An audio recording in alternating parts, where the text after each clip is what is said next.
My name is Roger Franklin, born and raised in Putnam, and lived all my life in Putnam except for when I went away to college and served in the military. How old were you in August of '55? The flood of '55 occurred during the summer of between my junior and senior year of high school. And interestingly enough, I had surgery on Monday the 15th of August, and then my mother came to the hospital and brought me home on Wednesday. As we were approaching Main Street, the sun came out for a brief moment, and by the time we got home, as I recall, it was raining again, and the flood occurred on Friday the 19th. Can you describe the day the flood hit? What was the weather like, and what were people doing that you can remember? Well, because of the surgery, I was kind of housebound, so I didn't really get outside much.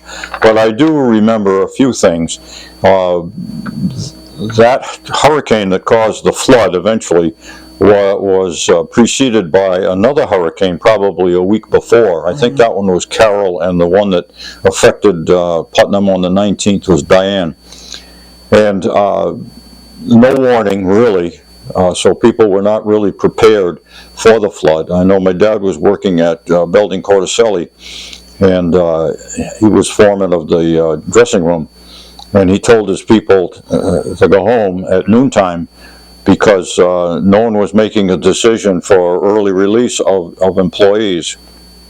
He left the plant at 1 o'clock and was one of the last ones to be able to get across the railroad tracks, which was then a river caused by the French River, before that bridge was eroded around, and then people couldn't get across that river either that way or on the other side. I know that there were 6 or 8 people who were stranded at Belding's for probably a few days. And in order to survive, they broke into the vending machines to be able to eat and drink, etc., etc., because it was like Wednesday of the following week before they were evacuated. Wow.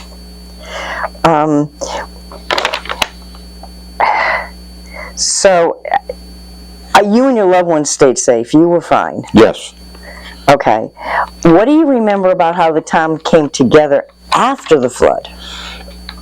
Looking back on that time, I know that we lost telephone service and electrical service, but only for a short period of time. We had gas line come to the house, and I know we were without gas. Sewer line must have been interrupted because it was across the Quinnebog River on Pomfret Street, and that bridge was collapsed, I guess, and cars were, as they came down the river, hit the bridge, and there were pictures of them tumbling over the bridge. So I'm sure that the sewer line was compromised. But for how long, it's hard to say, because it didn't seem like it was all that long. We started, as far as I can remember, we started school on time the day after Labor Day. Yeah. So I don't think there was any disruption of the school calendar. Where did you live in town, your family home? At the time of the flood, we were living at 33 Chapman Street, which is off of South Main Street. That house was built in 1917, and my father was 3 years old when that house was built, so it was in the family for that period of time. And the floodwaters came up almost to the Arch Street, underneath the bridge. Probably 2 or 3 more feet, and we would have been flooded on Chapman Street. You're the first person that has said anything about water being in that area. Everybody else has said, no, we're safe. Mm-hmm. You're the first one to mention how close that flood came. Well, there was a house at what is at the corner of Kennedy Drive now and Arch Street. I think it was Joe Light's house.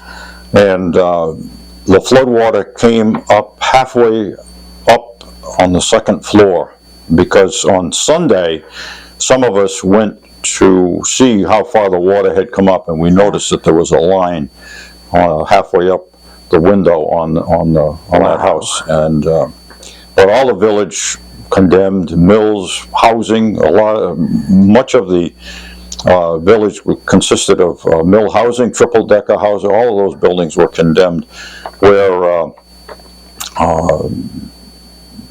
Price Chopper is now, and that whole parking lot was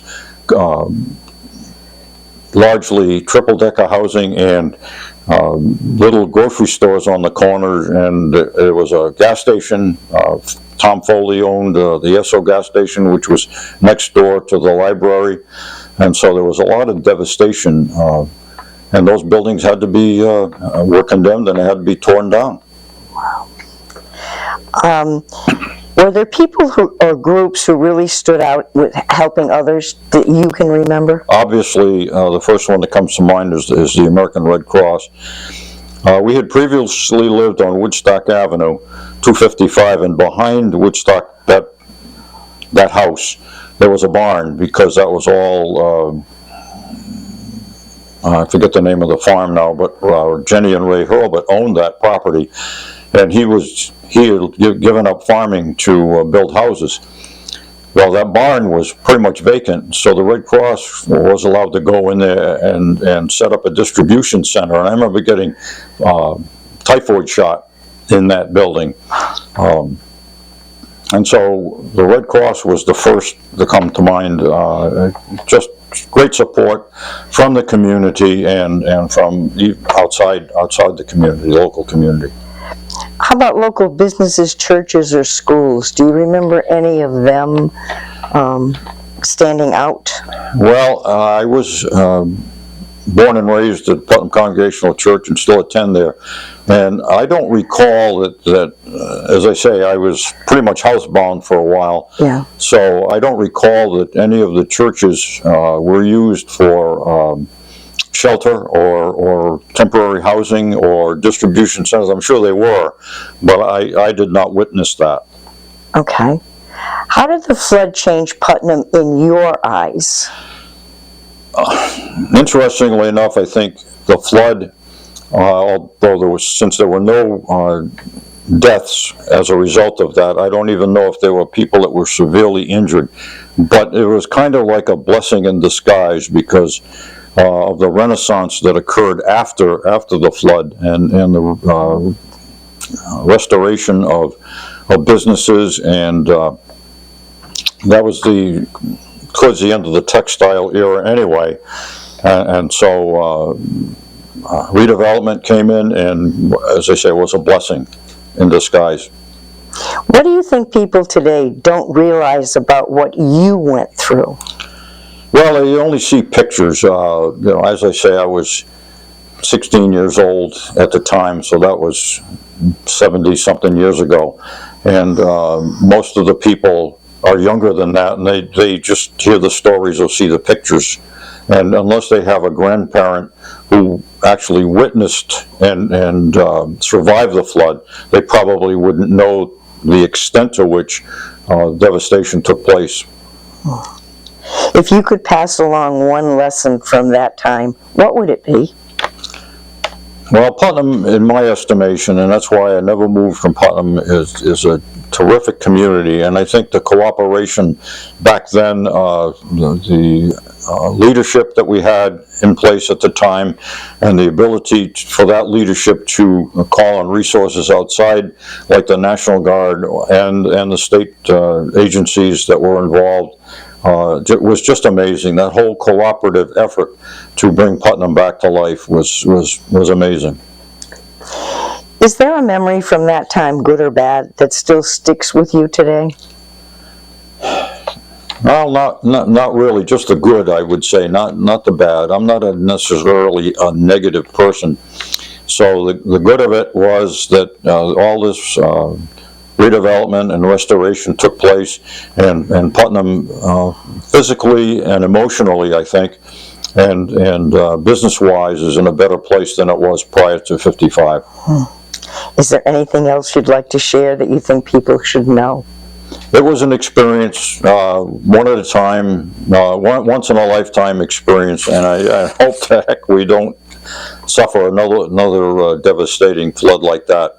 And thanks to the officials who came up with the idea of building the West Thompson Dam, and also just north of Oxford, there's another flood control dam there. So these facilities will probably take care of any future potential for devastation. Thank you very much for sharing your memories. Well, thank you for allowing me to share my memories. Our pleasure. Thank you.